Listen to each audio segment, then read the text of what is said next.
Hi Nancy, how are you? I'm going to give you a brief walk around of your new 2016 Premium Crosstrek. So let's start here with the engine compartment. Maintenance items. Anything in yellow are things that the customer can service. This is your engine oil dipstick to check the oil level. That is brake fluid. It's visible. If that's ever going down, we want to know about it. There could be a problem. Coolant overflow, which they've got. Set, it's okay. If that's going down, again, we want to know about it. Engine add oil. Right here is the big one. That is for your washer solvent. Holds just a little bit over a gallon. That's really all a customer would address under here. Let's walk around to the back of the car.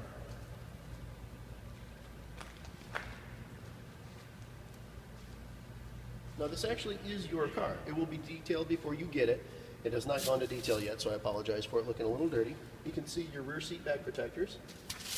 Both sets of mats that we were talking about. All-weather mats and carpeted mats. Most people just keep the all-weather mats in. You do have light back here. You have little hangers for things like grocery bags or a net or something that you would want to prevent cargo from rolling around. Now under here, if you lift this up, you can see your spare tire and your toolkit. This whole shelf comes right out. There's a Subaru 1-800-SUBARU roadside assistance number on the glass of the car.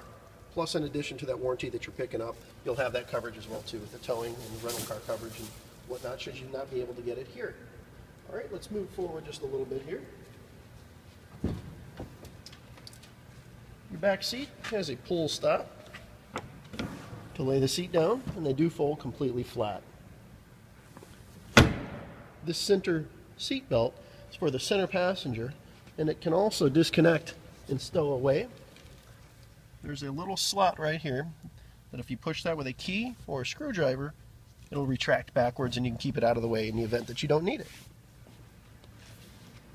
That's about all there is for the back seat. Now, moving forward. Your window controls work just like they do on anything else that you're used to driving. You do have an auto driver's window that is a one-touch.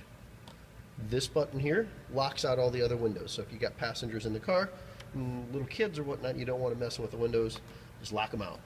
And of course lock and unlock.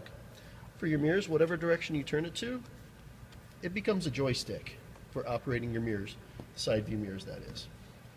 Moving here to the dash, this dial here, this is for interior lights, the bright level of brightness for the interior lights once your exterior lights are on. So when your headlights are on, these illuminate, and you can adjust the brightness level with this dial. This right here is for your traction control, to turn it on or off, and it will show in the instrument cluster that the traction control is turned off. You typically don't want to turn that off. That's part of the whole reason that our Subarus are what they are, is how that system works. Okay, moving over here into this stalk, we'll turn your lights on, and this is for your fog lamps. Fog lights are on, off, up is on, and it will light up in the dashboard as well. Brights just like any other car, that'll flash them. Over here on the wheel, you see you have paddles. You can put the car in what's called manual mode, and then you are responsible for upshifting and downshifting. Most customers don't ever use it, but if you do, you'll pull the gear shift lever all the way back down to drive, pull it over to the left for manual, and then it's all up to you. And I'm going to cover these controls here in the steering wheel here in just one second, but to finish showing you some of the other functions of the car, you have your seat heaters. They're two-stage. You have a high and you have a low. Just in front of those, you have your parking brake. And again, in front of that, you can see your shift lever. Inside the center console right here, this does slide. Thank you, Lauren. And when it is open, it exposes a 12-volt power source, which is a cigarette lighter style. And it also has inside USB and auxiliary connections for audio or charging or some other kind of devices like that. So I'm going to have my coworker Lauren here jump on in the passenger seat, and we're going to fire this up and take a look at the interior.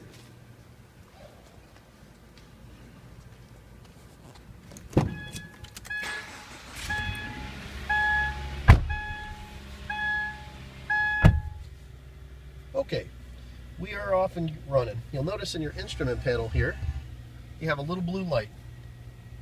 That's just simply showing that the engine is not up to temperature yet. It's nothing to be alarmed about.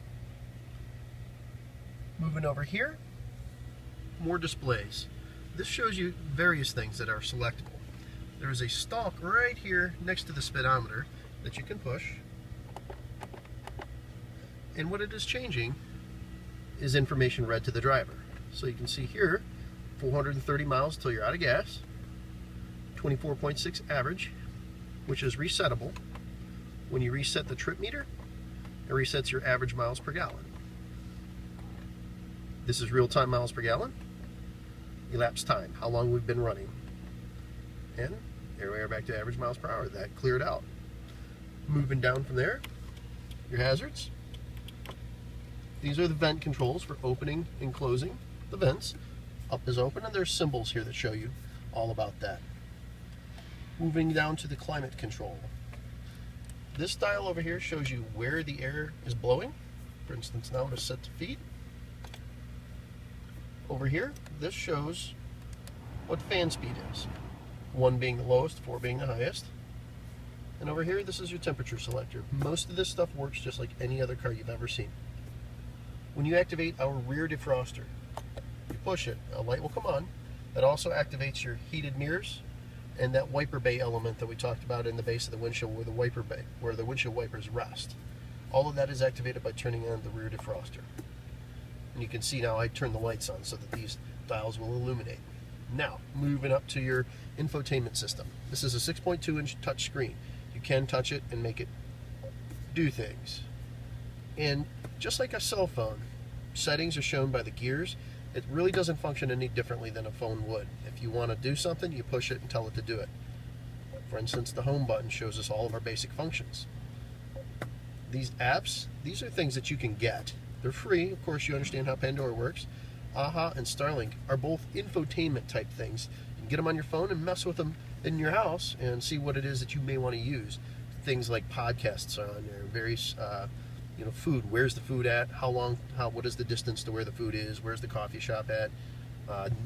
Running newscasts and things. Both of them do a myriad of different things, and a lot of people really enjoy them.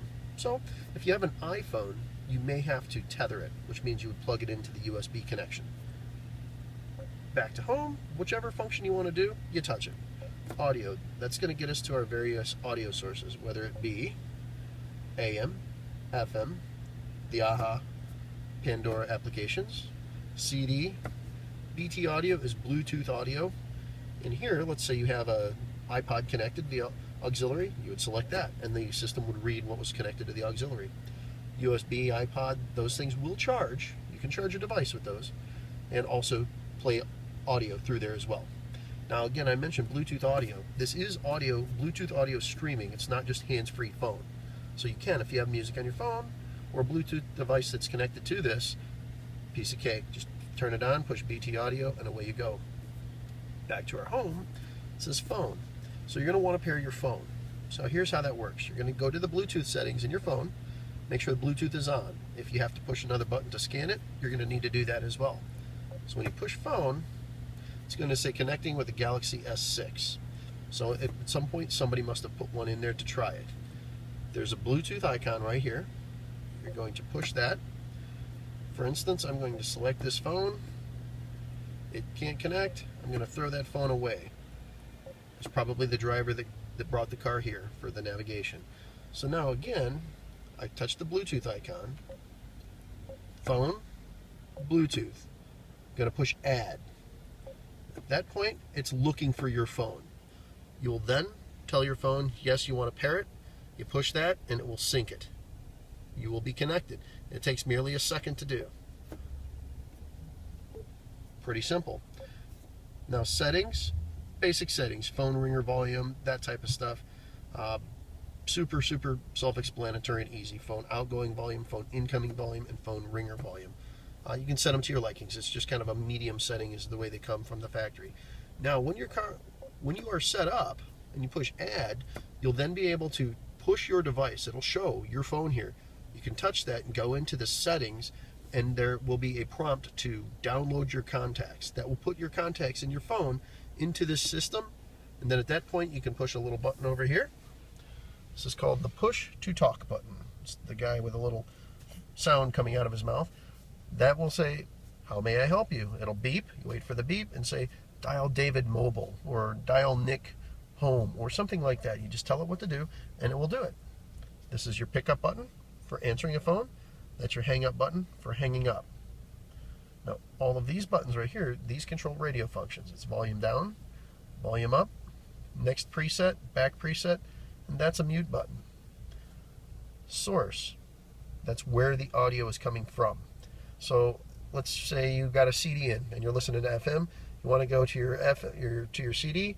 You push this and it will go through the various sources of where the audio can come from. When you get the CD, you then can control it. Again, volume up, volume down, next track, previous track. This little button right here, when you push this, this creates what is called a list. So if you take a look over here on the screen, you see it is listed all of this stuff. You use the volume up and down arrows to cycle through it. So I go, this one looks good. I'll hit the center button and it will then connect to that station. I can then take a look at anything else. It'll go through everything that there is. And this list button works for any audio source. So if you have an iPod connected to it, it'll then generate music by genre as well. And then we have a little backup arrow over here on the steering wheel that looks just like this. It does the same thing. It's designed for hands-free use. Now, excuse me, over here, cruise control. That is cruise on. And it will show you a little icon there right above my finger in the upper right-hand corner.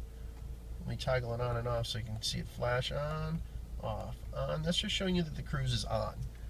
To set it, it tells you set is down. You get going the speed you need to go, move that down, and then you're set. You can accelerate by 1 mile an hour by pushing it up and up and up. You can decelerate and pull it down that way. Cancel button simply just cancels the cruise control. It stays on, it stays armed and at the ready. Well, that's about it. I know you're going to have some questions. Oh, one other thing to show you. Here's your HomeLink mirror. We talked a little bit about that. This is called an EC mirror. It's an electrochromatic, so it dims. There's a film inside that will turn colors when lights are shining on it. You can program up to 3 different garage door openers or gate openers. If some people live in the gated communities or have a security gate, you can operate those with this as well too. And there's various ways, like I said, in your owner's manual that explains how to set the HomeLink. Could be anything from pushing the learn button on your garage door opener, holding the garage door opener at this and pushing this for a while it detects it. But it clearly spells that out. If you don't like the auto dimming feature, you can turn that off by pushing this button, and that will turn on and off your compass, which is displayed right there. And oh, last but not least, your moonroof. One touch controls. That opened it in the back. And then this one, you slide it. It'll stop right about there. That's for people in the back seats if they the wind, so it doesn't buffet them too badly in the back. And then you can push it again and open it just a little bit further. One touch, push and hold, slide shut. There you go. And cover it up that way. So I hope all of this information helps. Feel free to contact me either via email or calling into the store, and I'll go through anything I need to with you. If you need me to set up an appointment with you to go through it, we're happy doing that too. So congratulations on your new Crosstrek. Thanks a lot for your business. We do appreciate it.